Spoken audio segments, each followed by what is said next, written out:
안녕하세요. 여러분, 법무법인 정필 이지영 변호사입니다.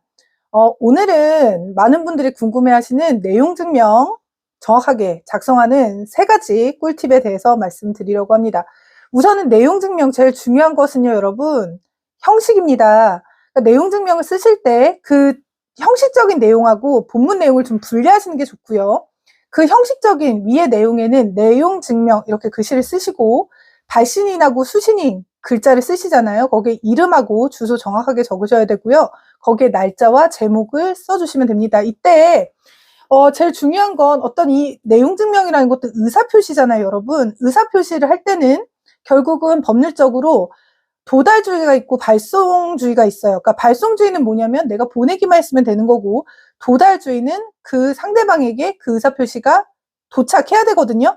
그러니까 내용 증명이라는 형식으로 도착을 시킨다고 해도 결국은 그게 가야 되잖아요. 그럼 여러분 제일 중요한 게 뭐겠어요? 네, 주소를 잘 쓰시고 이름도 잘 쓰시고 하는 형식이 중요하시겠죠?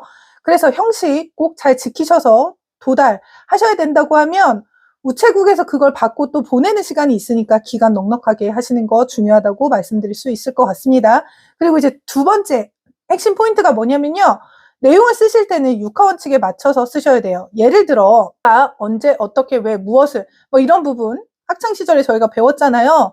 잘못된 예시를 드리면 여러분 어떤 물건을 온라인에서 샀는데 그게 파손이 되었다고 할게요.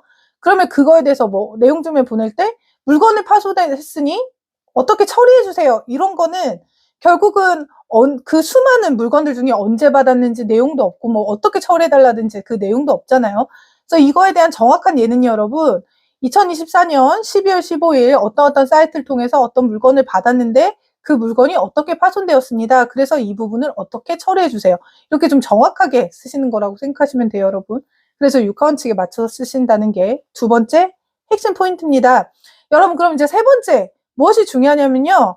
원하는 거 사실 명확하게 쓰시는 게 중요해요. 그러니까 일반인들께서 내용 증명을 쓰신다고 하면 왠지 뭐 어려운 법률적인 용어를 쓰셔야 된다거나 이렇게 생각하실 수 있는데 그것보다는 내가 쓴 글이 상대방이 읽었을 때도 나랑 동일하게 읽히는 게 제일 중요하다고 생각하시면 돼요. 그래서 예를 들어 문구를 쓰실 때도 명확하게 뭘 해달라. 예를 들어 파손이 됐다고 아까 말씀드렸잖아요.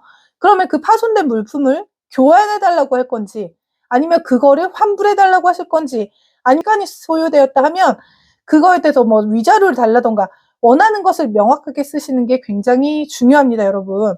제가 드린 꿀팁 내용 증명 쓰시는 거 도움이 되셨나요?